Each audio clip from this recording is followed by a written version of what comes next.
106 FM רדיו הר הצופים. דוקטור ג'קל ומיסטר הייד, רדיו הר הצופים, 106 FM ירושלים. בכל יום שני, משעה 10 עד 12.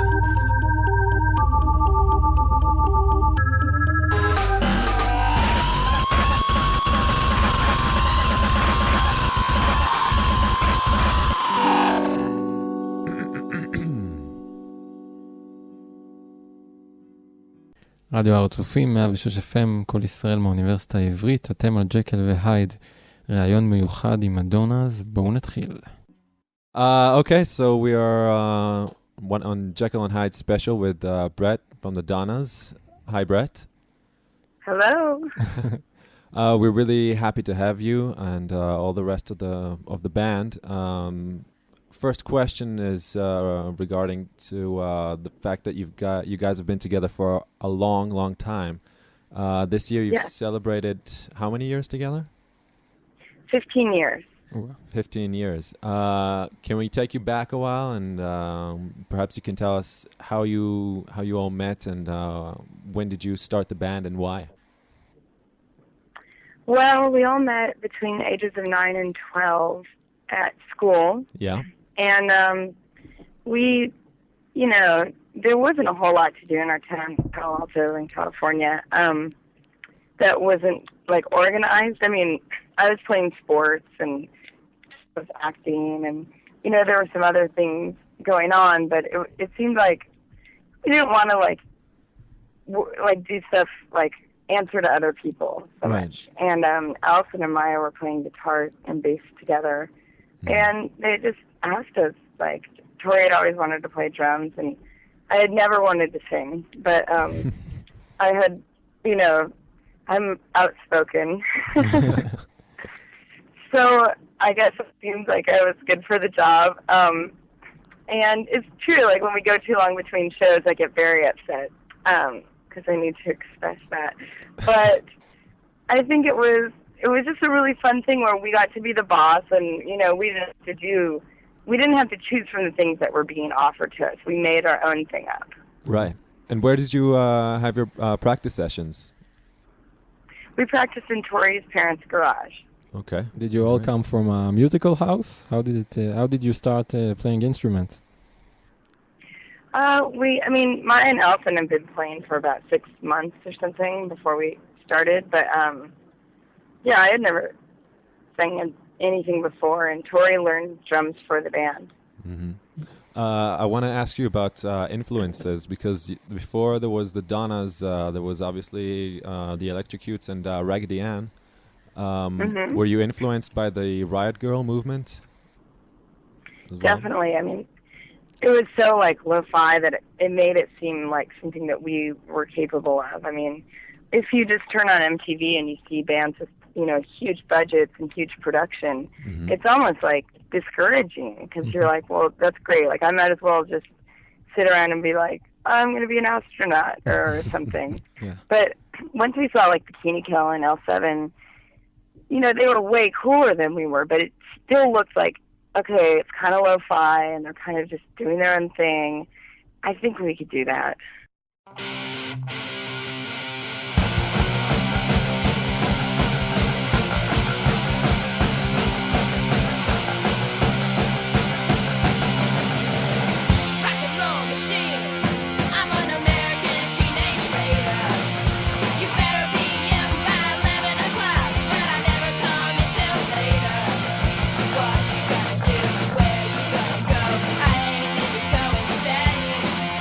Down to this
Great. Was there a music scene near you? A big music scene?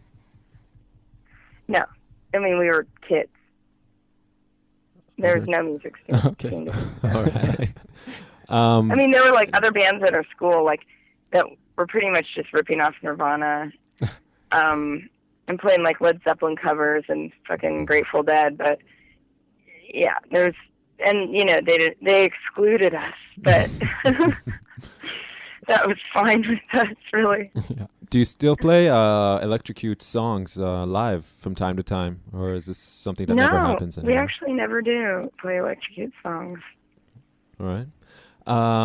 In recent years, your style sort of progressed or changed into rock and roll sound, and then this in your last record, Bitchin', there was definitely a change in the look as well as the sound, and also in your MySpace, you sort of refer to a lot of hair metal bands from the 80s.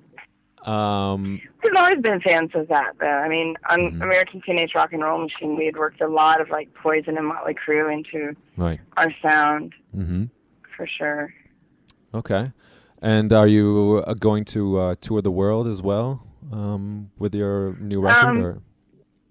Yeah, we already have. We've been to Europe 3 times for this record. We just got back from Australia and Switzerland and Sweden. Went to Brazil. And not Israel. Yeah, I mean, too bad. Huh? Not Israel, though. Too bad. Well, nobody invited us. Are you serious? Okay, we're going to do something about that. I mean, we go where we can afford to go. It's not a great time in the financial world of musicians, so we can't just invent a tour, you know. We have to go where people ask us and where they say, hey, we can make it work for you. All right. Can you recall some of the bands you've toured with over the years and your favorite bands to tour with, perhaps? Well, we just went out with Danita Sparks and the Stellar Moments, which also has D Placas, and Danita and D were both in L7. So that was an insane dream come true. Excellent. For us.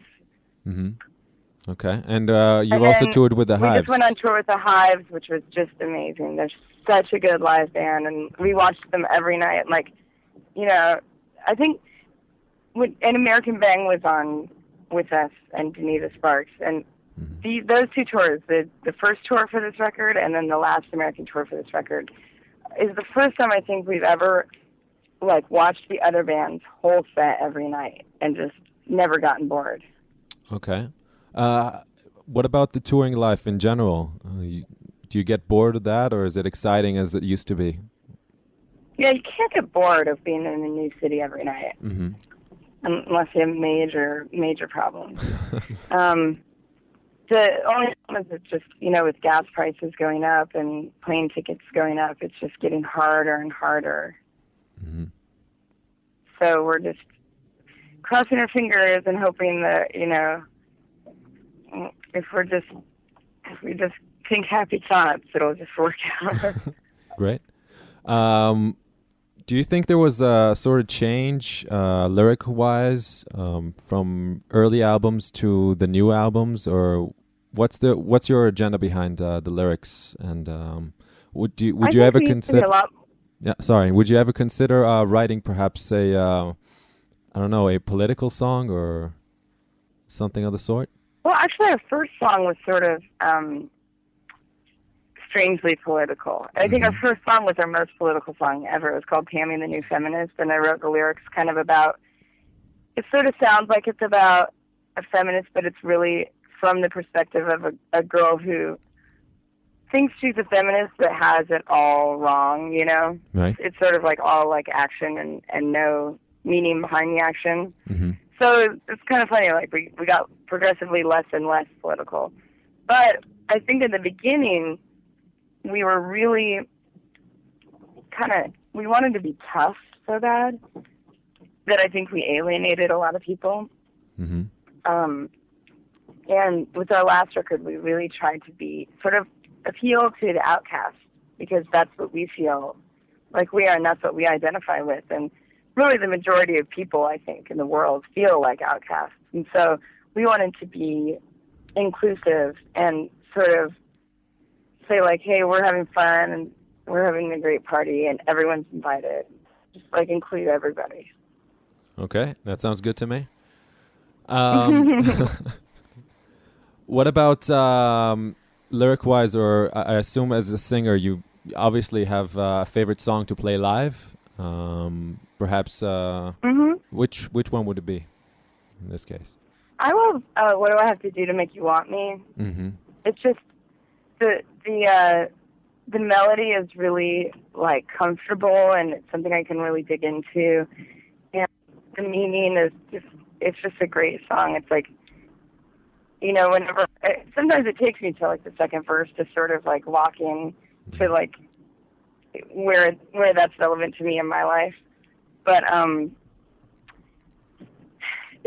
it's just something that when I do kind of like remember what it's about to me, I get this feeling of like, yeah, and like every line I say, I'm like, oh, it's just sort of about the frustration of, you know, a lot of times like there'll be people that like you that you don't like back, and then there's the people that you like that just you can never seem to get through to, and you try everything, and you try to convince them that you're the one for them, and they're just not buying it, and it's so frustrating.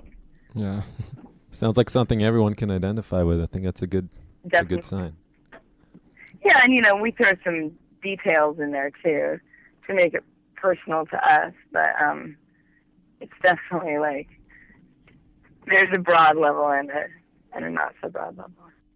Okay, and did that problem solve itself eventually? No, that's why it's still great to sing it after all these years. Okay, great. After all these years. Great. But you know, I think that's his problem. You know. I think he regrets it by now. Definitely. Speaking of regrets, we've spoken to a few musicians over the years, and do you, as you've been together for a long time, do you look at your, I guess you could call it, well, we would definitely call it a career, and do you have any regrets of, or are you happy with every single step of the way, or do you have anything you would do differently regarding I have your no band? regrets.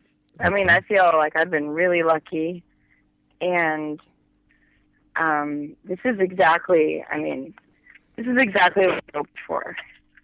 Okay, great. Excellent. You know, when we were starting, it was scary. It was scary to make that commitment, but we never committed. We never over-committed. You know, we took things one at a time, and we would make one little commitment and then see it through, and then another commitment and see it through. And it was kind of like we were laying the stones down as we were, you know, making the path as we were going, and then you pick up the one behind you and put it in front of you. And Right. so we never got over our heads, and I think we sort of carried that over to, And when did you finally? you know, when we were signing to a major label, we took our time, and we never just dove in blindly. We always made sure that we were protected, and you know, as much as we love to party and, you know, throw caution to the wind, we never did that with our finances, and we never did that with our futures. Great, that's a wise thing to do. Yeah.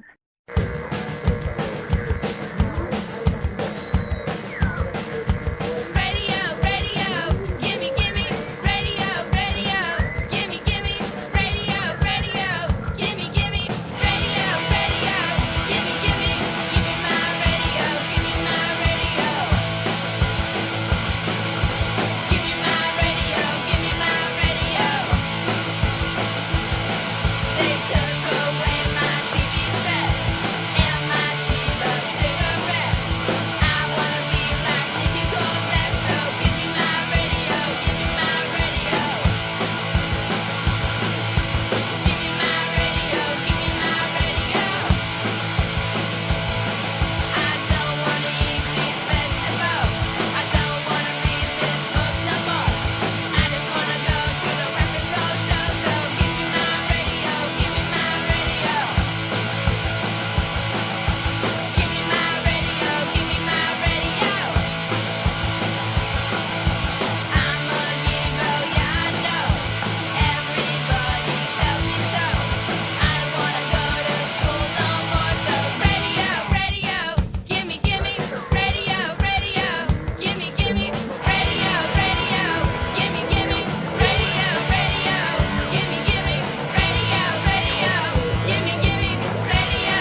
Maybe you can share a few interesting tour stories with us. An interesting tour story? Yeah, maybe from the recent tour. Well, one time we were playing in Ohio, and we were in the backstage room, which was upstairs, and this exploded in the hallway, or we just heard this loud noise, and our friend Nick opened the door, and he screamed and shut the door, and he turned around, and he was covered, his whole face was covered in this, like, hot brown liquid. Okay. And we're like, what the fuck? And I guess, like, the sewage line had exploded, or the plumbing. Oh my And God. the room we were in started filling with water, and we had to be rescued by firemen. We were trapped in there for a while it was just filling with water. We had to jump on the couches and then stand on the table. Where was this? This is in Ohio. Okay, great. A smelly experience, indeed, I assume. Yeah, it was funny. Were they at least handsome, the firemen? Yes. Okay. Great. Okay, Brett, well, thanks a lot for taking the time. And we were happy to have done this, and we wish you at least 15 more years of excellent music. We'll continue to be great fans and play your music for a long time. Oh, thank you. Yeah, and you know, put the word out there. If anyone wants to invite us to do this for them, we'll come. Definitely, and we'll do anything we can to help in this case. Definitely. Sweet. Okay. Bye, Brett. Have a great week. Bye-bye. Thanks. Bye.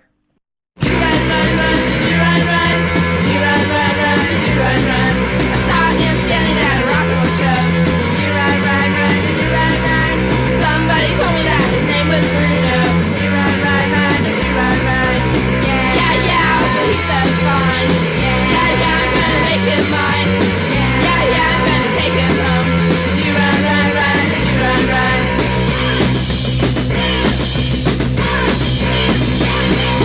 Then he came over and he asked me to dance. You run, run, run, you run, run. He told me he was in a rock and roll band. You run, run, run, you run, run. Yeah, yeah, but he said fine. Yeah, yeah, I'm gonna make him mine. Yeah, yeah, I'm gonna take him home. You run, run, run, you run, run. Now on the patio on his hamburger bun. You run, run, run, you run, run. My parents don't like him 'cause he gets a gun. You run, run, run, you run, run. Yeah, yeah, but he's so fine. Yeah, yeah, I'm gonna make him mine. Yeah, yeah, I'm gonna take him home. You run, run, run, you run, run. You run, run, run, you run, run. You run, run, run, you run, run. You run, run, run, you run, run. You run, run, run, you run, run. So again, this is 106 FM, Jekyll and Hyde. We have extremely special guest, Torry from the Donnas. Hi, Torry. Hello, how's it going? Fantastic. How does it feel to be in your own band for 15 years and having reached great success over the years?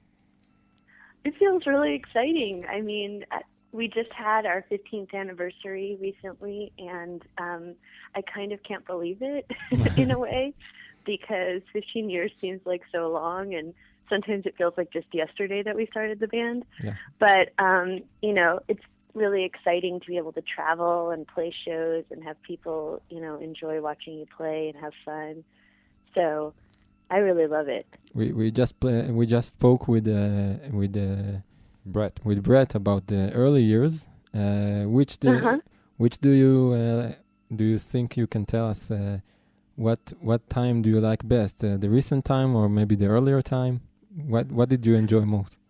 Which period of time? Oh God, it's hard to say, because I mean, I think it's really nice now, because I feel like when we first started, I mean, I didn't even know how to play the drums, so it was kind of crazy because we were just learning. But it was fun to walk home from school every day and practice and have something to do and hang out with your friends. So that was really great. Mm-hmm. But I feel like it's nice now because, you know, we know how to play, and, you know, we've gotten so much better as songwriters, I feel like. Right. So, you know, it's much more fun to play shows now, I'd say. But it's still just like hanging out with your friends when we go to practice, so that's good. Great. Did you ever fantasize as a child about becoming real rock stars and having a career in this music business and reach the success that you have reached? I didn't really think it was possible. Right. I mean, I had a lot of fun, you know, in my band, and we always, like, all of us always really loved music, and I loved going to concerts. We'd go like all the time in San Francisco, and we were always listening to music and buying records. So, I mean, it was something that was always really important to us, but I didn't think that we would, you know, be traveling all over and, you know, people would know our songs, or, you know, I'd be talking to you guys or anything. So it's pretty cool. Great. What were your earlier influences, early concerts, which made you perhaps start a band? Well, we loved L7 a lot. We would go and see them whenever they were in town. And, I mean, we had really crazy influences that kind of went all over the place. Like, I loved Metallica a lot. Really? And we loved Blur, and the Riot Girl bands like Bikini Kill and Huggy Bear. Whenever they were in town, we would go and see them play. And, you know, we also loved Danzig and Motley Crue. So there's a lot of different kinds of bands. Right. But all rock, I guess you could say. And did that musical preference change over the years, or do you still listen to similar types of bands? Well, I feel like, you know, there are always the core bands that you go back to, like, you know, or that we go back to, like Guns N' Roses or AC/DC or, you know, Motley Crue. But, you know, we're trying to find new bands we like, too. Sometimes the music nowadays we can't really relate to as much as we'd like. But there are some good bands out there, like Queens of the Stone Age, you know, and so, or like, you know, a lot of different bands that are good, like the Hives, that are making good rock music. So, you know, we like to try to find some new bands, but you always go back and listen to your favorites, I feel like. Right.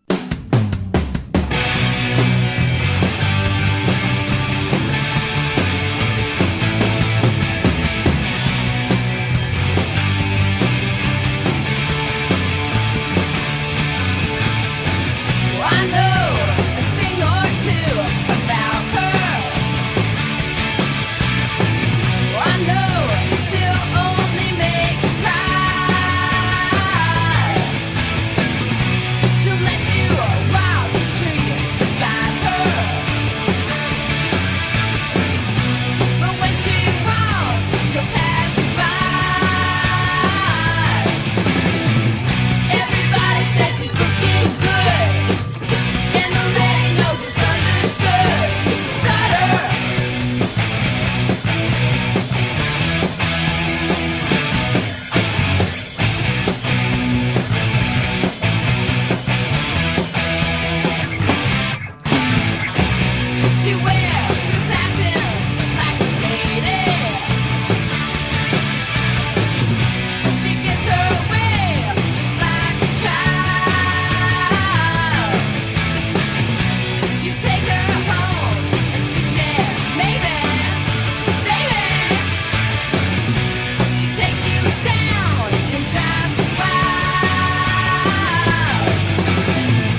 Your first record label was Lookout Records, correct? Yes. And afterwards, you signed to a major label, Atlantic. And recently, your new album, Bitchin', is self-released. Yeah. Okay. And how do you feel about this decision? What made you decide to release this album on your own? Well, I feel like, we loved being on Lookout and we learned a lot, and the same thing with Atlantic. It was great. We put out 2 records with them, and we learned a lot there too, I feel like, about the business and, in the music industry and stuff. And right now, I feel like, and for the last couple of years, the major labels in the United States, I feel like all over the world, but mainly in the United States, have been going through like crazy transition periods where, they're laying off people left and right. And so it's hard because when you want to put out a record with a label and, the people you're working with keep getting laid off, and then there's new people and then they're laid off and then there's new people. It's hard to kind of have a team like where you can be like, okay, we're going to go do this. And then some new people come in and they're probably really nice and want to work, but it's like it just kind of slows the process down a lot. Right. And so I feel like, when we were thinking about putting out this last record, Bitchin', we started to think about what if we had our own label. I mean, we've been on labels for so long and we've learned a lot. And Molly, who was a partial owner of Lookout, is our manager. And so she knows a lot about running labels. So, I felt, we all felt like with our knowledge and with her knowledge and our other manager, Joey's knowledge, like we could do this. And when we really started kind of looking into it, it seemed like distribution companies actually do a lot of things that, different major labels would do for you or for a band. So that was kind of exciting too. Like they gave us money to make a video and we got an advance and, they were really involved in a lot of the process. So that was really great. So I feel like, it was the best decision for us. And I feel like with the internet and people just releasing songs now on, MySpace or wherever, I feel like it's a really good thing to think about, kind of owning it yourself and really being in charge. What do you think about this big shift that the music business has gone through these past years with the internet and file sharing being so easy and music being so accessible to everyone? Is it a good thing for an artist or a bad thing? Well, I think it's a good thing, for music because, when people started making mixtapes or taping things, like in the past, everyone thought, oh, no one will buy records anymore. But people still bought records and, I make mixtapes. So I like that it's so accessible to people because, music being accessible can't be a bad thing. But I also feel like, the labels or the major labels are really behind in getting into this kind of internet phenomenon. And so that's kind of difficult because I feel like we are in this crazy transition. So, people are making less money and that's hard. But I feel like in years to come, it will kind of balance itself out. And, everyone's going to have to come up with innovative and new ways to, make a living and, work it out and get their music out there. And hopefully people, even if they're not, paying for music, I hope, I think that they'll go to see a show when, the band's touring and comes to their area, and maybe they'll buy a shirt, or something like that, so that they're still supporting the band, but that, maybe they didn't actually go out to a record store and buy the music. Right. Well, concerts is always a great thing for a music fan. You recently, you just came back from a tour, is this correct? Yeah, well, we did a tour to Australia recently, which was really great. And then we went really quickly, just 2 festival shows in Europe that we just got back from. So that was really fun. We love playing festivals, so that was great. Great. And what do you do in your spare time when you have some time to rest from the touring? I'm not really sure because we've been on tour for this past year for a long time. So I don't know. It's funny to have days where we don't really have much planned. So it's kind of nice though. I mean, it's summer, and so I think we've been going to shows and seeing our friends play, which is nice because usually we're gone, so we miss that. And maybe we could have a pool party. That would be really fun. So something like that. So you all hang out together for a long time as well after you come back from the touring and the band practices and so on. You still get great friends. I mean, we've always been really close friends, so when we want to hang out with our friends, it's each other. Right. So that's just how it goes. But I like it. It's cool. Great to hear. Yeah. Yeah. So you said you started playing drums as you started the band, basically, right? Yeah. Yeah. I hadn't played before. Who would you say you modeled your playing style after? Well, I really loved Lars from Metallica. I thought he was great. And I loved Deep Plakos from L7. So, I mean, most of the drummers that, of the bands that we were listening to at the time were really influential. And, I really liked people that hit hard and headbanged and, were, into it. So I guess those two. I really like Charlie Watts from the Rolling Stones, too. Yeah. I think he's great. So, and Tommy Lee. He's really good. The Motley Crue, right? Yes. Great. So you've just come back from the world tour, as we said. You toured and played with the Hives and two members of L7 as well. Is there? Brett said before it was a dream come true, basically, for you guys. Is there anyone else you would really want to play with or tour with in the future? Because I guess you toured and played with most of your idols or people. Yeah, we're adore. really lucky in that way. Well, I mean, if the original members of Guns N' Roses wanted to get back together, I would totally love to open for them. That would be a great show. I think I'd fly for that one. Me too. Yeah. All right. Seems like it'll totally happen tomorrow, right? Yeah. Why not? Why Wishful not? thinking. Exactly. I think Axl Rose has the right for the name, right? Yeah. For Guns N' It's his Roses. decision, isn't it? And he had a fight with everyone in the band, so I don't see that I happening. Yeah, that situation probably won't work itself out anytime soon. Yeah. Maybe he's going to recruit you guys as his backup band. That would be great too. That would be interesting as well. That would be amazing. We always ask our interviewees about tour stories. Is there any tour story that sticks out in your mind of something that happened in the past and just makes up a great story? Oh God, there's so many. Well, I'll pick a recent one. We were on tour with the Hives, and it was really a great tour. We did a lot of fun shows, but also had a lot of fun outside of the shows too. So that was great. And let's see. Well, for our tour, we wanted to play a prank on them because we had so much fun.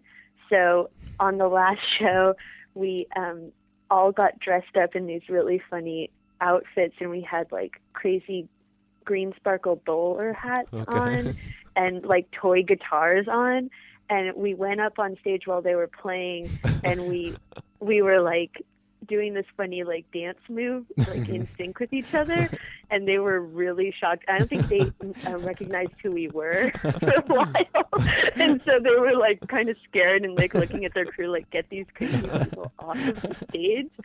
But that was really fun, and I think that they enjoyed it afterwards when they realized it was us. Awesome. That sounds great. Yep.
He's gonna spread the disease because I wanna.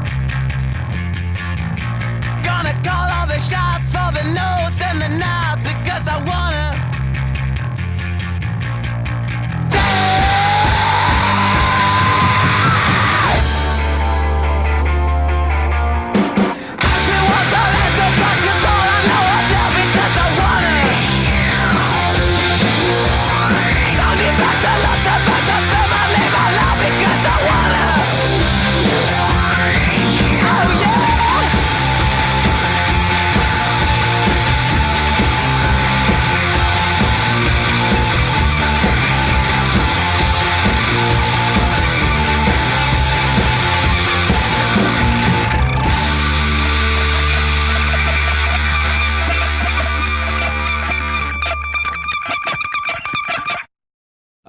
Are you planning on going on another world tour anytime soon, or are you going to take a long break this time? I think that, we have some shows here and there. Like in September, we're really excited. We have a show in the desert near Los Angeles. Mm-hmm. And it's called Desert Moon 2 because we've done Desert Moon 1. Mm-hmm. And it's like we play outside in the desert under a full moon, and like we invite everyone in our fan club to come and have this really great weekend party. And last time it was great. So we're really looking forward to that. And we play 2 sets. So we play a lot of really crazy old songs that we haven't played in years or maybe never played. And then we play songs that we've been playing recently. Right. So that's going to take some time to practice because I don't think we're going to, I have to re-listen to a lot of songs. Songs off the first record? Or I'm sorry? Do you mean songs off the first record? Yes, exactly. Like songs that, maybe we never played live ever, that I don't remember how it goes at all. So that'll be kind of fun. Did you ever consider maybe reissuing the first album?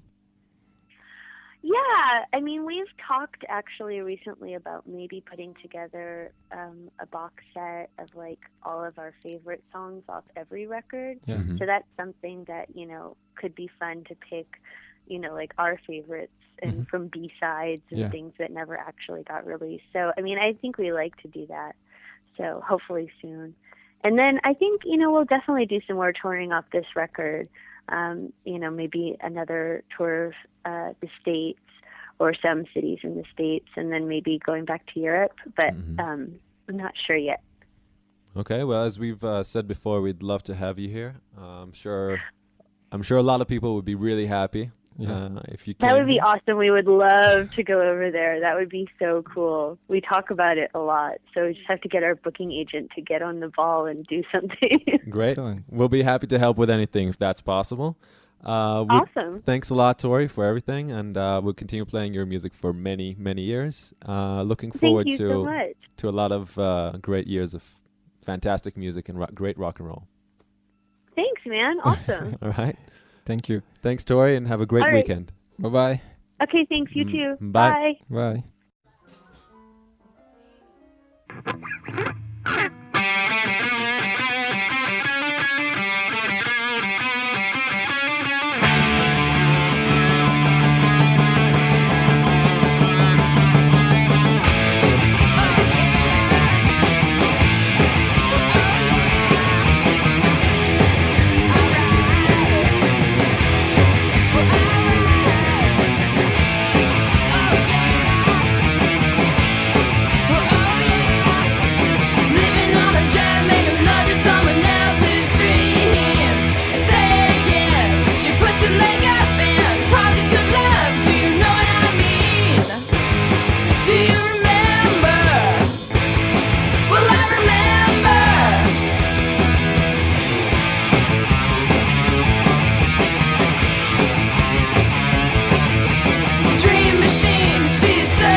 too fast for love.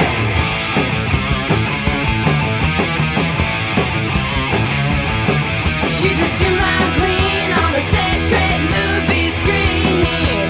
I say it again, she used her time up, got nothing to show. Well, mark my words, do you remember? Will I remember?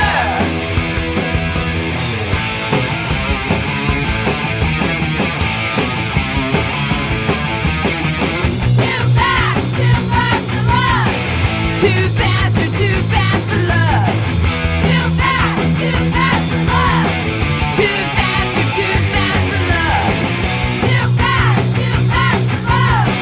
Too fast or too fast for love. Too fast for love. Too fast for love.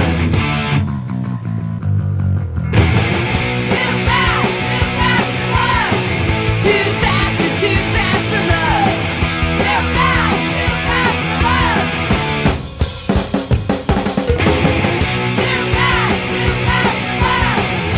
fast or too fast for love. Too fast for love. Too fast for love.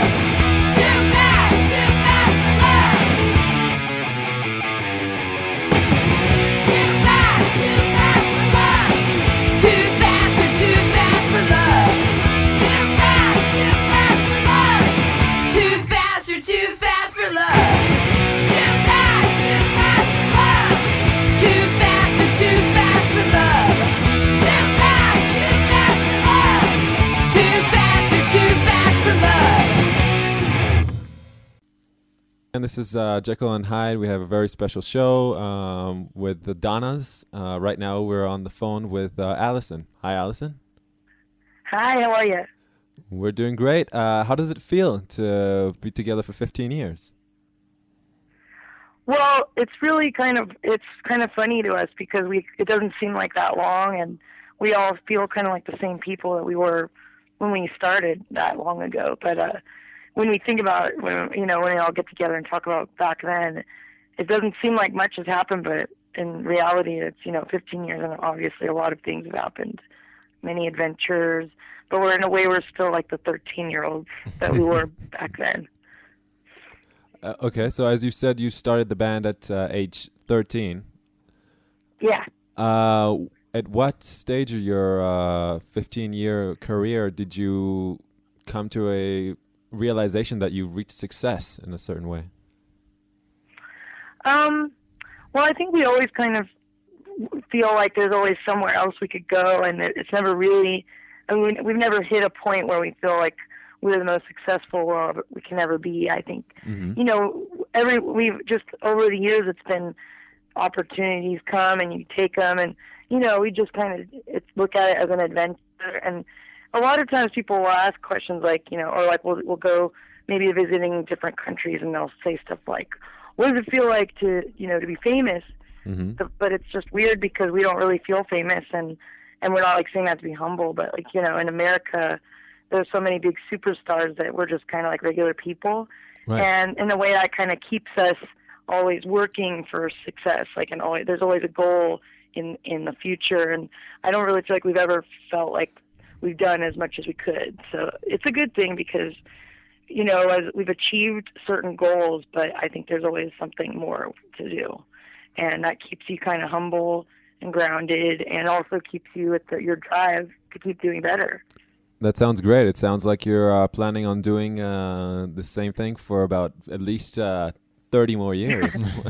Yeah, you bet. The next Rolling like Stones. Aerosmith, but ladies. Great. That's perfect. That's good to hear. You've recently come back from a world tour, and we were wondering what you do in your spare time right now when you have the time to rest, take off, and do whatever you want. Well, I do different things. Right now I'm visiting some family up in San Francisco area. And mostly like we all live in LA, and mostly when I'm home, I hang out. My sister lives there. I spend a lot of time with my sister, and just go out and get drinks. And a lot of times the band, we all hang out together because we're still best friends, and we always invite each other out, and some of us have boyfriends, and we just go out to bars and hang out with other friends who are home from touring and other bands, and it's pretty much it, and I try to take a couple nights off from partying and just, stay in and watch movies and stuff. But I go out a lot. And, sometimes I get invited to cool stuff like we're going to see the premiere of the new Batman movie next week, which is really awesome. It doesn't come out for like a month, but we're going to see like a sneak preview, which is really cool. One of the perks of the Donnas, I assume. Sometimes we get stuff like that. Not always, but we definitely have been lucky and when you get things like that, it feels really cool. Great. And I also understand that you host your own rock radio show. Yeah, I do that as well, and I do some Wednesdays on the internet, and I just do it for free, and you don't have to have satellite radio or anything because you just tune in on the internet so anybody can listen, and people like from Australia listen, and all over like Europe and everything, and we do like a chat room as well during the show, so I go on and just talk about the songs I'm playing, and because it's a female rock station, I only play female artists on the show, so that's kind of fun because it's not the only music I listen to, but it, to have that as a kind of guideline, it really helps me to go out of my boundaries and discover more female acts and support female artists, and I have to, I'm always looking for new stuff, and that's kind of cool because it keeps me abreast of new female things going on, as well as old ones that people have never heard of, and I play a lot of hard rock and stuff, and most people don't really think of very many female rock bands when you ask them to name a couple. And so that's kind of the focus of my show is to, to kind of comb through the vaults and look for things that people don't hear anymore or have never heard of, And what are some of the recent bands that you've discovered and admire for what they do? There's a band from Sweden that we've always been friends with called Sahara Hot Nights. And they're an all-girl band who are about the same age as we are, and they're like a different kind of rock, I'd say, but I feel like they're one of the best bands. Like, and they, the songs are really well written, and they're really, really good live, and I feel like that's a band I really admire. And I don't know, there's just a couple. There's a cool band from Australia called Bridget Hanley and the Dark Shadows, and they're like a female rockabilly group, which is kind of rare. You don't see that a lot. I like them. They're very cool. And I don't know, I'm always looking for other stuff. And I also play like Girl School, who were like a female Motorhead back in like the early 80s. Right. And, they're really good. Like when people think of girl bands, they think of the Runaways and the Go-Go's. But Girl School are like one of the greatest and really, really good musicians. So stuff like that, Right. Coming back to the band, you're the guitar player. Yeah. Did you know how to play the guitar when you started the band, or did you learn as you started playing together? I played a little bit with Maya, the bass player, and we were trying to figure out how to play instruments, and she had a guitar, and then she gave up and said she'd rather play bass because I had less strings. Okay. And that was always her joke. And so she said, "What about you playing guitar, and I'll play bass?" So the two of us kind of kind of self-taught. She took a couple lessons, but really nothing much, and then I didn't take lessons at all. And my dad is a musician, so I asked him to teach me, some surf songs or, songs I was listening to and kind of show me some chords. But mostly, like, I had a chord book, like the most generic, like book you get when you're a kid, when you're a kid and you learn guitar, and it just has like diagrams. So I taught myself a lot of chords just from the diagrams. And I just play along with my favorite albums and just try to use my ear and piece together the parts. And some of them I'm sure I learned the wrong way, or, I probably was guessing the wrong thing. But that's kind of how I learned. And when we started the band, it was only a few months that we've been playing. So once we started the band, we were still beginners. And our drummer, she also had never played. And so we all kind of learned together. And that's kind of, I think, part of the, we're sort of a unit because we sort of learn to play together and we know each other's styles and timing, and it's very much like a unit like that. It's not, when I play with other people, it's fun, but when I play with the band, it just feels different. It feels normal and it feels really comfortable. Do you have any side projects? Yeah, I've done side projects before. I did, I've done some things. I played with other bands, like played guitar with some of my friends' bands. And I'm thinking about doing something with my younger sister that would be kind of a mix between really heavy metal and kind of like electronic stuff, but she's more of the electronic whiz, and I do guitars and stuff. But we're both also really into Prince, so it might also even have like almost like a funky vibe. So it would be very different. It's kind of hard to describe, but not cheesy. It's going to be something kind of amazing. There's nothing wrong with cheesy either. We don't want it to be cheesy, but it sounds kind of weird when I describe it. I mean, it's very, all the different influences, but we're both really into metal, and we're also both really into like 80s dance stuff, but I mean, not the cheesy stuff. So it would be interesting to see how that comes out. And this would be a duo project, or would you consider adding more people to this band? I think we'd probably be a duo and then if we were to perform live, we'd hire like a really good-looking backing.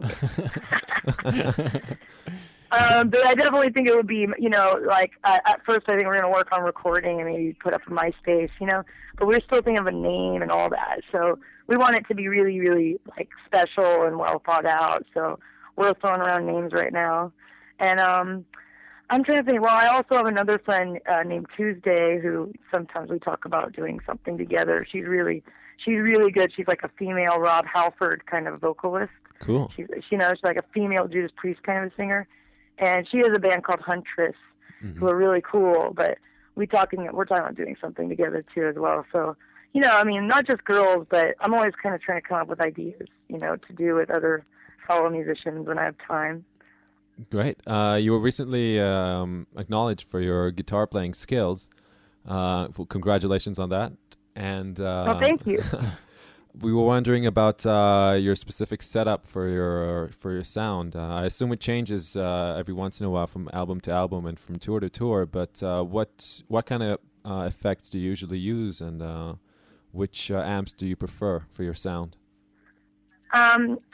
I guess I usually keep the same. I mean, similar. I mean, I get a lot of people asking why I don't use Les Paul or like I switch guitars sometimes from album to album. Right. But I mean, I always play Gibson, and the new album has a lot of stuff that I'd written on keyboards, actually, like ideas that I've been working on keyboards, and then when I tried to play them on guitar, a lot of them were really challenging, and right now I'm using an Explorer. And it's called Explorer Pro because it has a slimmer neck and it's slightly smaller body. Okay. So for me, I'm not the tallest or biggest person, and my hands, I don't, some guitar players have huge hands, and my hands are pretty normal, and I mean they're not small either, but it's much easier for me to get around really fast and to play some of the stuff that's really high up the neck. Okay. And so I've been playing that guitar, and I almost always play Marshalls unless I'm in the middle of nowhere and I'm renting, an amplifier and they couldn't get a Marshall or something. But I use Marshalls and mostly JCM 2000s or 900s. And for those, I mean, pretty much I've had people come up and try to write down my settings, and I copy them. And it's just really funny to me because I don't really have anything special set up. It's just I keep EQs on medium, like everything's kind of in the middle. Okay. And, I try to just use the master volume and a little bit of gain. And for pedals, I mostly use an equalizer just to boost the mids and give it a little more power when I do solos. Mm-hmm.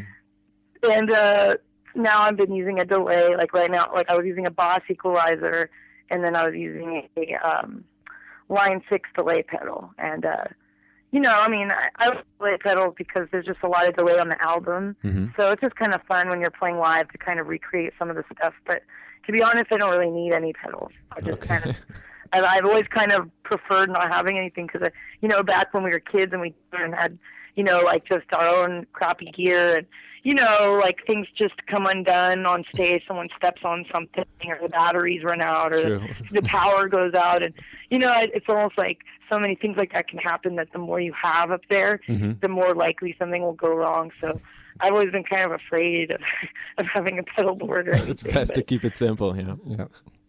Great. Yeah.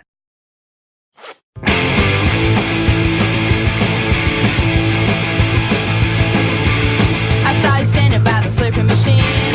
White soda belt and skin tight jeans. I tried to buy you a hostess cupcake, baby, you're so sweet. I got a two-thing. I wanna take you home with me. Wanna dine you with some cable TV. But come on now, don't be so shy. In the skin tight jeans, you're my kind of guy.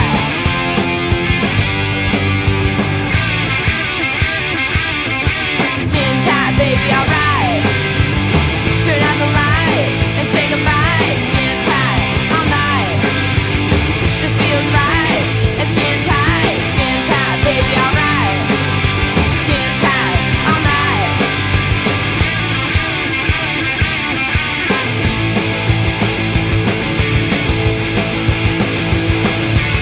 Turn up the music, you can make me alright. We're gonna get it fine and fun tonight. In the darkness, it's not hard to miss. I can't resist. I need your kiss.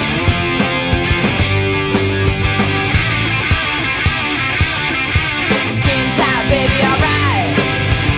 Turn out the light and take a bite. Skin tight all night. This feels right. And skin tight, baby, alright. Skin tight all night.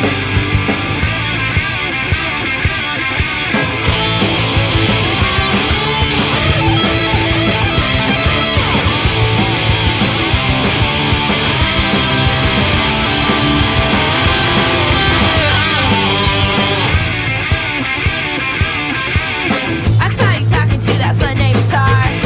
She was standing by the nacho bar. She only likes you cause you're in magazines. But I just like you in your skin tight jeans.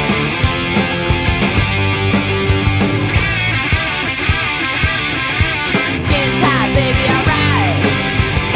Turn out the light and take a bite. Skin tight all night. This feels right.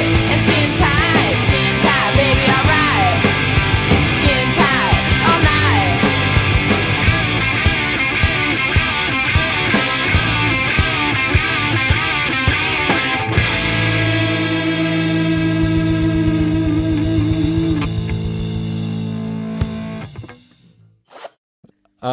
There's a story on your website about some sort of an arrest that happened in Canada. Yes, that was our bass player Maya. Okay. And mostly like, it was mostly kind of, well, everybody was having a good time, and I don't think she was trying to be necessarily cause any trouble. And I think being somewhere like Canada, Vancouver especially, is really like laid back, and there are a lot of people like that are doing really bad things on the street, and there's strip clubs everywhere. It's Right. sort of a debaucherous city, but it's a fun city, and I think she almost felt like maybe she forgot we were still, that there were still laws, and sometimes when you're on tour, you kind of forget because you're not driving. If you're in a bus, you kind of forget that there are like rules about drinking on the streets, and in Europe as well. If you spend time in Europe, you're allowed to do things like drink alcohol while you're walking around. Right, somewhere, of course. So sometimes I think I don't think she meant to, but she just went out and was drinking like a whiskey and Coke or something, and everybody there were people asking for autographs, and so she she was just trying to be nice and hanging out with people, and then all of a sudden they were cops because we were still right in front of the club, and she was in the street. I mean, because the bus was parked, outside, and she wasn't on the on the sidewalk. She was like in the street. So it was kind of like if you think about it, you wouldn't do that. But I don't even think she realized. And then she got in so much trouble, and they were handcuffed. They handcuffed her, and she had like bruises all over her arms, and it was really scary because we all thought, why would it, what's the why big would you deal? arrest someone for that?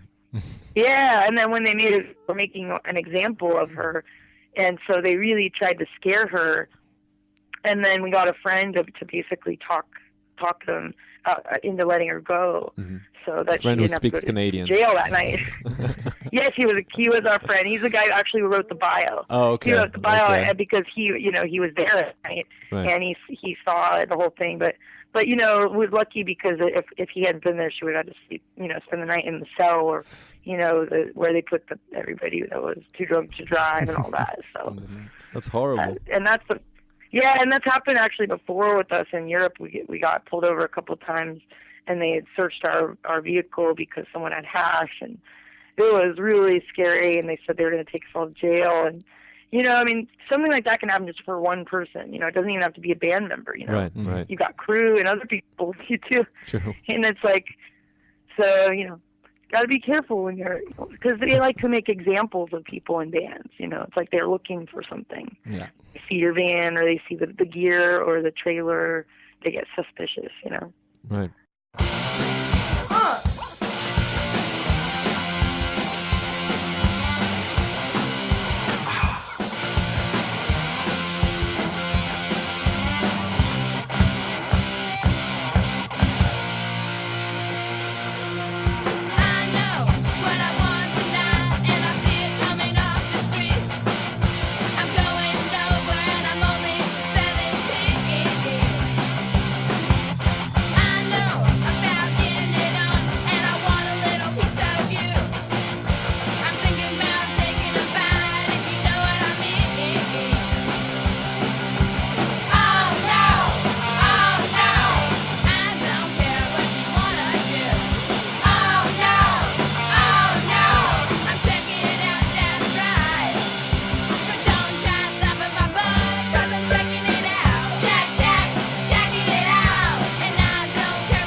Do you have any other recollections of strange tour stories besides this one? Something that sticks out in your mind?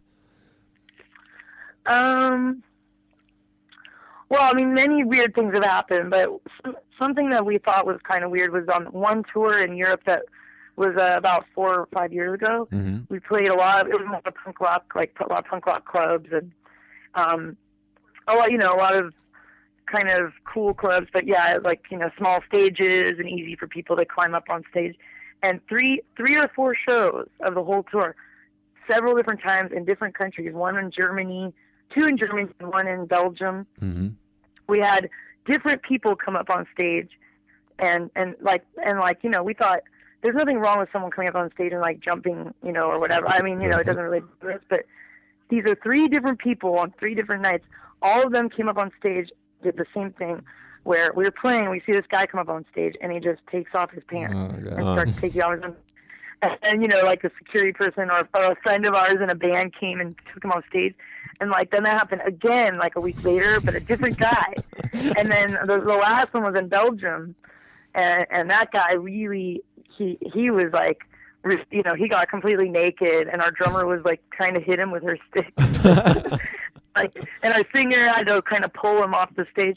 And then he went up to our merch girl, who was like our friend selling our merch, and he was trying to steal stuff off the table, and she pushed him, and he fell, and he knocked over like the whole bar, and like all the drinks and everything. It was just really, really weird. But like that happened like literally all in 1 week, and it was like we were like, what the hell? Why does everybody come up on stage and It's pick Europe. up their pants? I know. I mean, I'm not saying that that don't happen other places, but it was just a really funny coincidence. Great. That's cool. I mean, we have a song called "Take It Off," but I mean, we obviously know that does invite people to, take articles of clothing off. He took the lyrics Too literally. too literally. Yeah.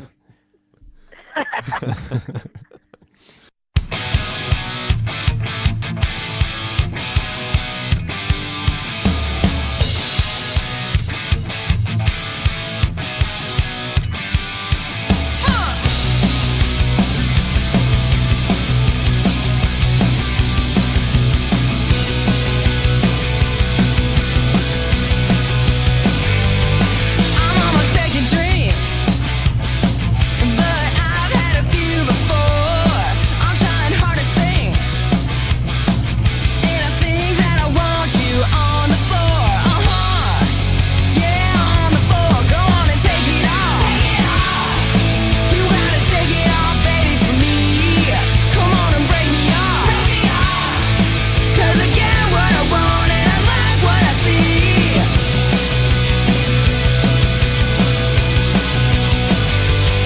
Need your love, 1, 2, 3. Stop staring at my teacup. Don't waste time, just give it to me. Come on, baby, just fill me up. Come on, just give it up. Go on and take it off. You gotta shake it off, baby, for me. Come on and break me off. 'Cause I get what I want and I like what I see.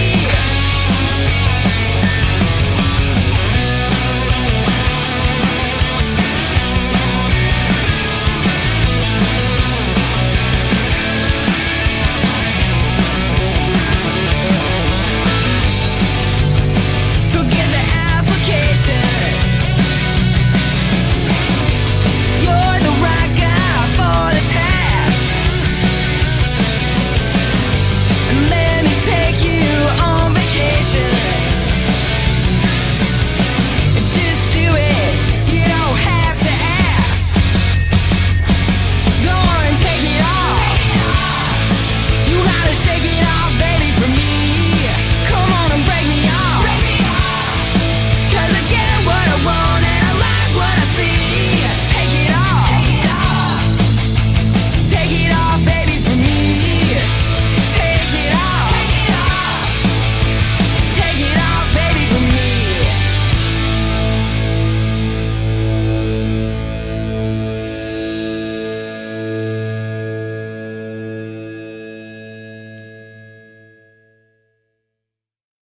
Great. So when do you think you're getting back on tour?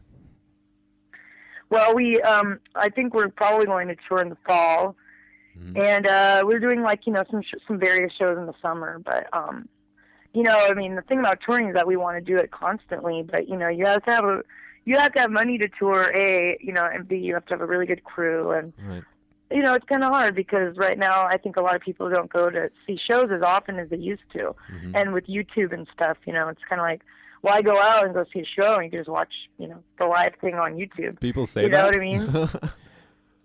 Who thinks that? That's strange. I don't know. I don't know. I don't think it, but I'm just saying it almost seems like less people go out just to concerts or something. But I still go. I was planning on seeing Cinderella this summer. They're on tour. Cool. They're one of my favorite bands. Excellent. And regarding tour, we're really happy to interview you, and we're looking forward to. I hope that your next world tour will include Israel. We'll be happy to help we would with love anything that. possible. Okay, great. I think a lot of people would be more than happy to have you here. And we'll Really? give you a warm welcome. We would Definitely. It would be awesome to go there. Definitely. Okay. Thanks a lot for everything, Allison. And we'll keep playing your music. Thanks a lot for 15 years of fantastic music. And Thank you so we're looking much. forward to many more in the future. All right. Thank you very much.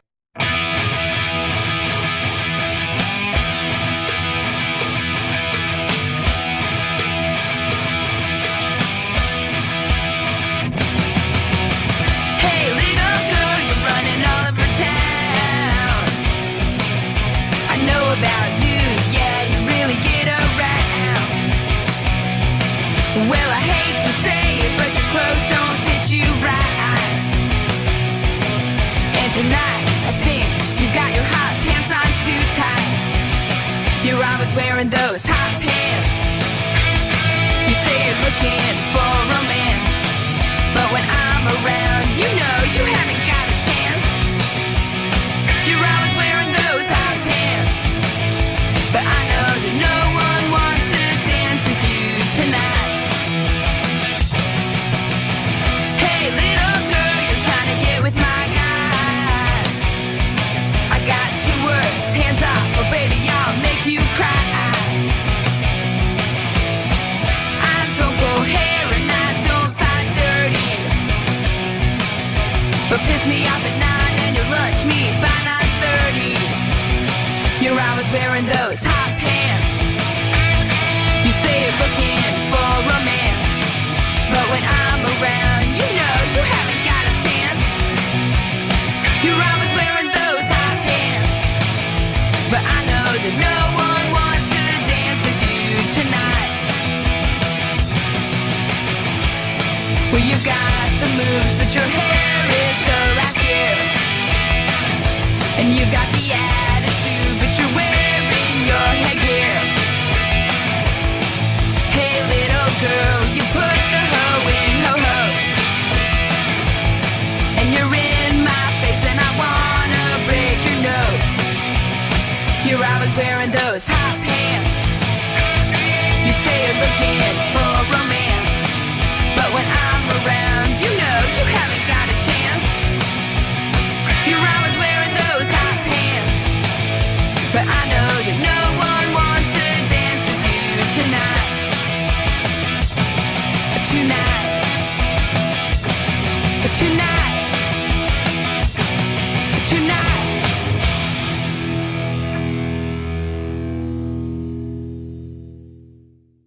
Again, this is Jekyll and Hyde. We have extremely special guests. We are with Maya on the other line from the Donnas. Hello, Maya. Hi. Hi.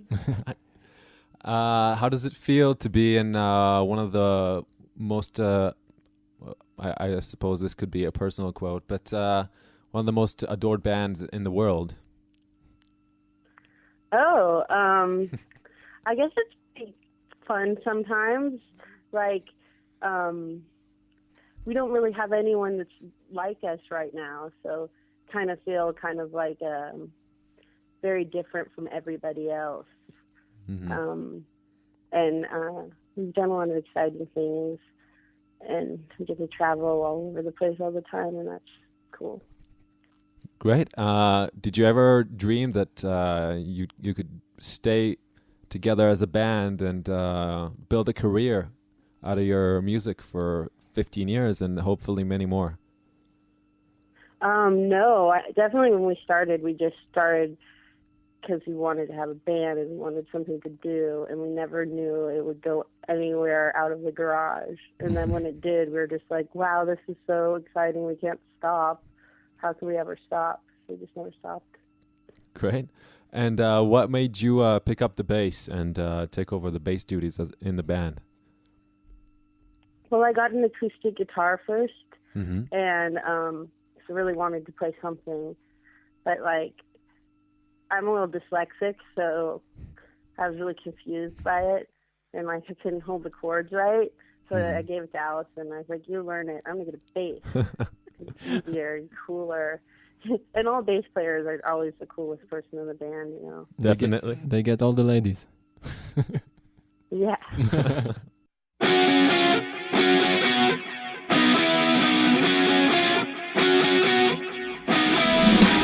I want it louder, I want it reckless. You know I want it all. I can't get higher, I hit the ceiling. Why can't you hear me call? I need a pick me up for the ride. You know it gets me all torn up inside. You gotta fill it up to the top. It's gonna take you all night to turn me off. More, can't slow down now. Feels good when it's not allowed. More, don't ask why. I'm gonna party till the day I die. Save me from another good time. Save me, save me. Save me, come and make it alright. Save me, take me away tonight. Yeah. Huh. They're coming for us, so run for cover. We need a place to go. What's the next stop? Let's find the right spot where we can be alone. I come alive when I feel the sting. It doesn't matter to me, just keep it coming. More, can't slow down now. Feels good when it's not allowed. More, don't ask why. I'm gonna party till the day I die. Save me from another good time. Save me, save me. Save me, come and make it alright. Save me, take me away tonight. Yeah.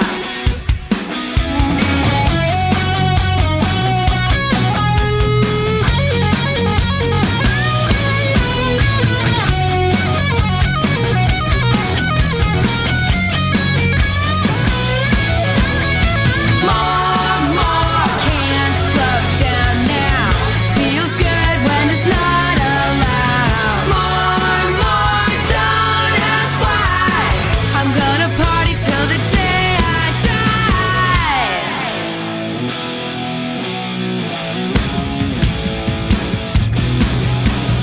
Save me from another good time. Save me, save me. Save me, come and make it alright. Save me, take me away. Save me from another good time. Save me, save me. Save me, come and make it alright. Save me.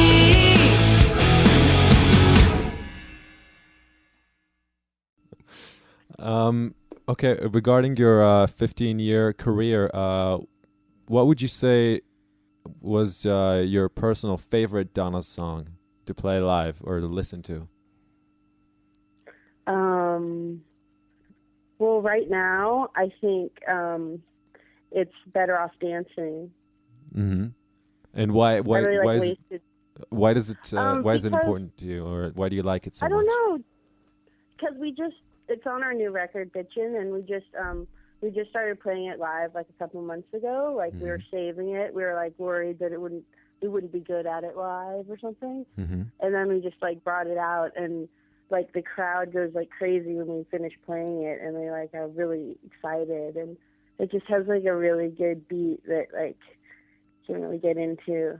It's like really satisfying when you finish it. It's like kind of like a little bit like fast and hard. So like I don't know, you feel like your arm's gonna fall off at parts of the song, but it's like it's a good pain. Right. Well, you obviously been to a lot of countries around the world. Do you have any favorite? Maybe favorite crowd? Or I really like Brazil. okay. What is the crowd like over there? The crowd's just like tons and tons of girls, Mm-hmm. and they're all screaming and really excited. And then like, I don't know, we felt like we were the Beatles there. Everyone kept like following us around and chasing us, and we did signings, and like everyone would freak out, and it was just really exciting. And everyone was so nice too. Cool. Great. You've toured with many bands over the years. Who would you say were your favorite bands to tour with, and who would you like to tour with again, or perhaps a band that you've never toured with? Who would you like to tour with in the future? Well, we toured with the Hives this year, and that was like the best tour ever. It was so fun watching them play every night because they have so much energy, and hanging out with them was really cool because they're crazy Swedish people, and I don't know. And their audience was like really into our music too. Like our bands fit together well, so like the whole night was like just a solid, fun rock show. So would love to tour with them again. Also the Smugglers, they're a band from Canada, and we did like our second tour with them, and they're just hilarious guys. Love them. And I would love to tour with Cinderella. Great. We played one show with them in Reno like 5 years ago or something, but it would be cool to play like big stadiums with them. Were they a big influence on you as well? Yeah, I think that like when we were like little girls, we all like loved Tom Kiefer and thought he was so gorgeous, and I don't know, like they just have like great songs because they're kind of bluesy and rock, and I don't know, there's something about them that's like really fall in love with them. Okay. And what were some of your other early influences besides Cinderella? Well, I really liked Cyndi Lauper and Madonna when I was really little. I was obsessed with them, and like, but I was so little, I like couldn't even tell them apart. I just thought they were like the same, like big, huge, cool person with cool songs. And I was like tried to be Madonna for Halloween all the time, and then I fell in love with George Michael. But then like as I got a little older and like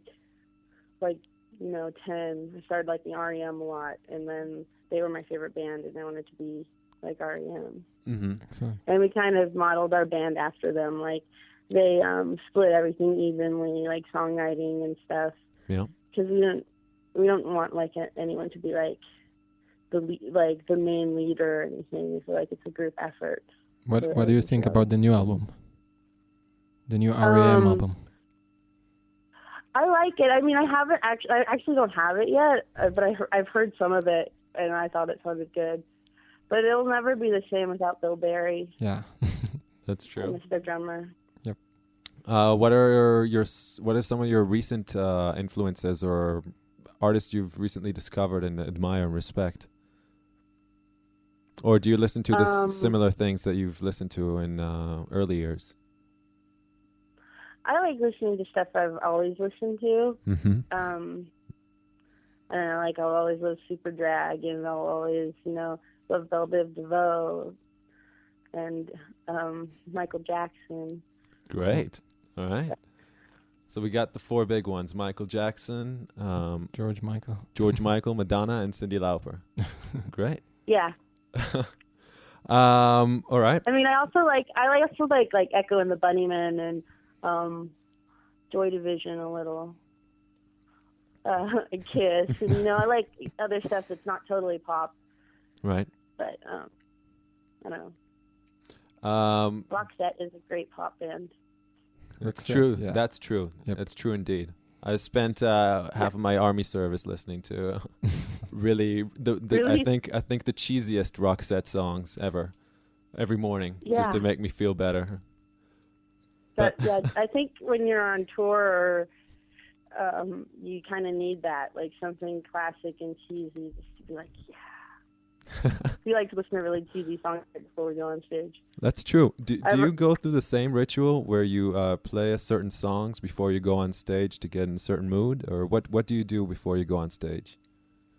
Yeah, we always bring like our iPod and some speakers, and I don't know, we make playlists, and we'll just play like sometimes we want to hear metal, so we'll play a bunch of like hard metal, and sometimes we'll want to hear like a lot cheesier songs like Roxette and stuff. And then like, a Damn Yankees or Enough's Enough, and then we'll just like sing along and scream and dance around to like try and get excited for the show, because a lot of times it's hard to get in the mood to play when you're like super tired and you're just like sitting around in the same like ugly backstage room that you've seen for weeks. So you have to like make your own party. And sometimes if the lighting's really, really bad, we'll just turn off all the lights and scream. Great. That sounds good. And then we like do, right before we go on stage, we do like a little prayer. Like our drummer like tries to, you know, inspire us by like, you know, saying some positive words and stuff, being like, yeah, we're a team, we can do it or whatever.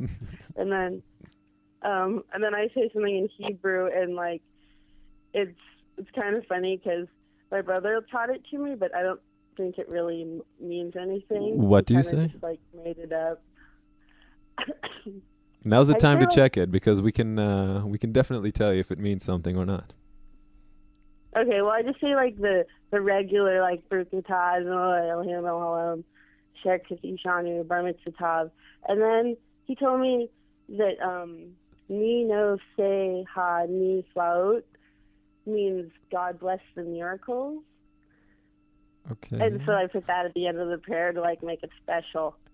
Okay. But I Nisim don't know if uniflaut. that's what Yeah, it that's it. means. I think it is. Yeah, Nisim Nisim uniflaut. uniflaut. That's a miracle, and it is. That's the end of it. It's Okay. Elohim oseh milim Yeah. nisim uniflaut. That's it. Got it. I didn't know you speak Hebrew. That's new to me. This is an exclusive to us.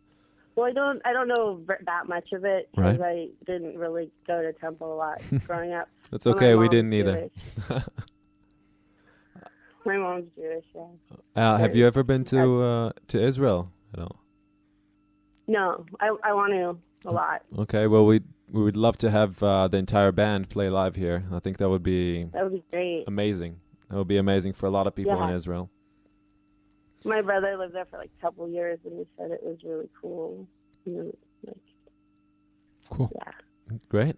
Going back to your bass playing skills, what is your basic setup when you play live? What is your preference to?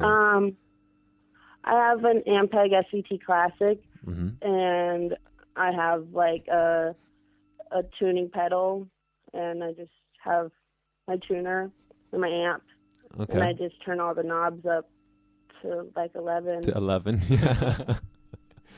Great. And I always Okay. want to be I'm always the loudest one on stage. Mm. I try to be. I don't like a lot of treble or mid range, but you know, I want to be like boomy. You know. I don't use any like pedals just because I always trip on them. Great. Well, now your latest album is Bitchin', which is amazing. We love it, and we play it quite a lot on our show. Thanks. Have you been writing new material since the release of this album? We've been trying to like come up with some ideas, and like right now we're actually like trying to write, but we don't have anything yet.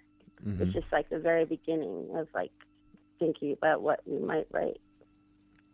Okay, and do you have any concept in your mind, or a certain direction that you want to take the next album to?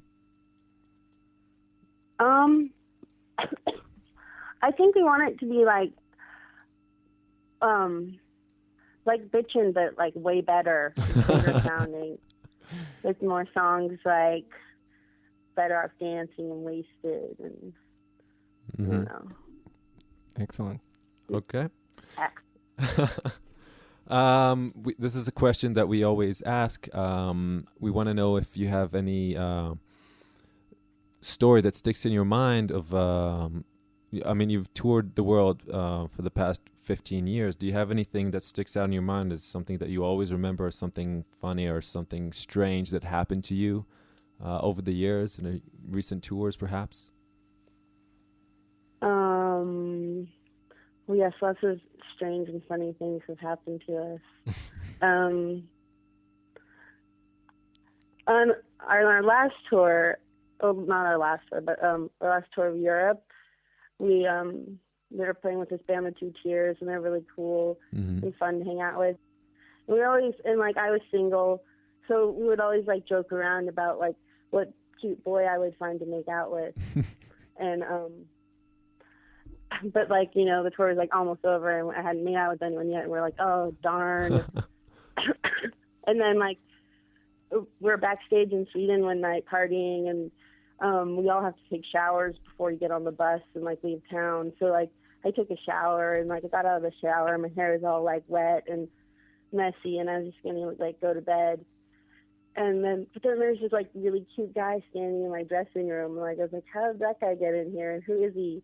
And he was just there. So I was like, yeah, he was just there. I was like, well, I guess that's, so, you know, what a miracle. And so like, you know, I was like, hey, let's make out, and I made out with him. And Really? it was really fun. And then I ran away. But then like the other band, like we had walkie-talkies, and they walkie-talkied me, and they were like, hey, Maya, that guy is like about to turn around the corner and be right by your bus. You should go meet him. And so like we were like screaming on the walkie-talkie, and then like I jumped out of the bus, and it was like snowing and like freezing cold, and I was just wearing like a t-shirt and jeans, and I saw the guy, and we made out some more. Great. I bet this guy tells the same story as you know, the best tour story he's ever had. But where was this? Which country was this at? I was in Sweden. Okay, great. Are you in touch with him? No. He gave me his number, and I texted him once, or he texted me or something. But then like we didn't really ever talk again. It was just like, you know, a random fun night. Yeah. Great. The perks of being in the Donnas. Yeah. Okay. Well, thanks a lot for this interview, Maya. As I said before, we'd love to have you here performing, and would do anything to help if that's possible. Thanks a lot for the opportunity. Oh, thank you. Okay. Thank you. Thanks a lot, Maya, and have a wonderful weekend. Okay, thanks. Thanks. Bye-bye. Bye. Bye.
a wreck. She's got you running down the wrong track.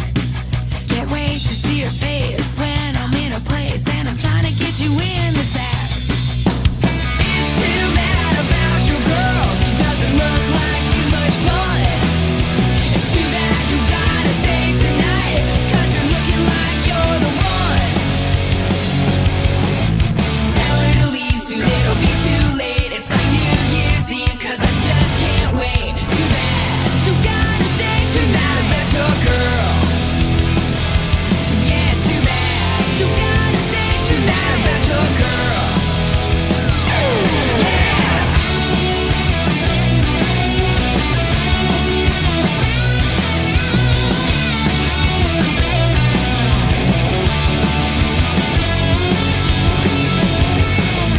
If you were smart, you send her home on bar before the real trouble starts. 'Cause who is she gonna slap when she sees me in your lap and you say you had a change of heart? I gotta make you mumble, we're running out of time. She's got you guarded like a Guggenheim. It's all that I can take. Let's make a jailbreaker. We'll be doing time in Anaheim. It's too bad about your girl. She doesn't look like she's much fun. It's too bad you got a date tonight, 'cause you're looking like you're the one. It's too bad about your girl. She doesn't look like she's much fun. It's too bad you got a date tonight, 'cause you're looking like you're the one.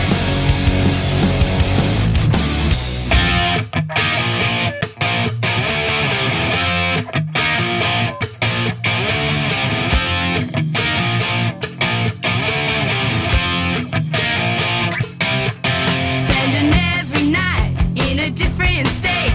Spending every night with a different date. I come into town and have a look around. Then I find a guy who wants to get down. I got boys all over the road. I got boys helping me unload. 40 boys in 40 nights. I got no time to see the sights. Sometimes I nibble and sometimes I bite.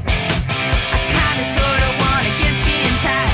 Have some now, save some for later. But there's no cute boys indicator. I got boys all over the road. I got boys helping me unload. 40 boys in 40 nights. I got no time to see the sights.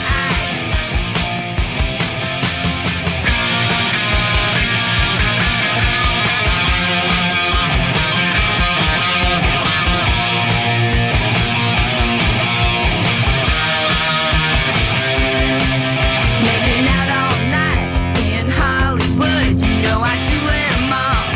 If I could, my honey in Stuttgart doesn't care that I collect their underwear. I got boys all over the road. I got boys helping me unload. 40 boys in 40 nights. I got no time to see the sights. 40 boys in 40 nights. 40 boys in 40 nights.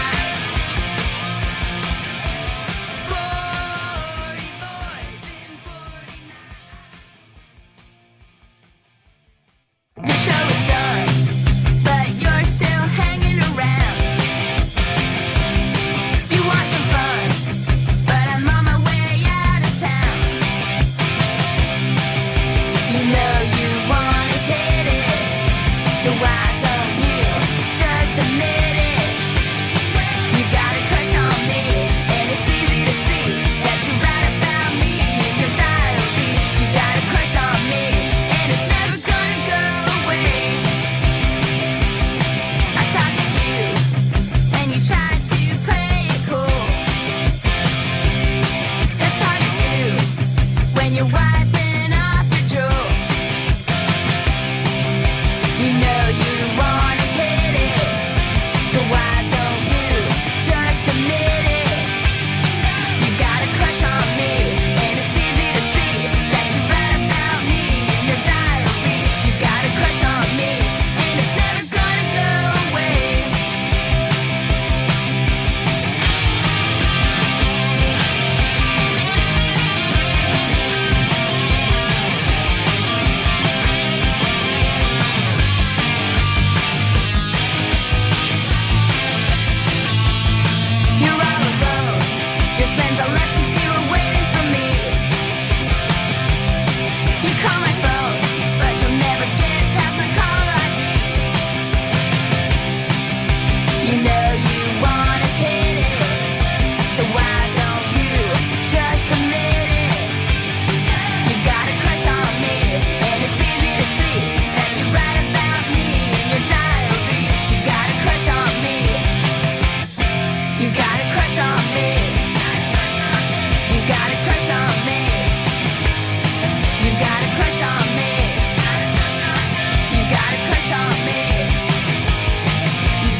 girls are frisky in old Frisco.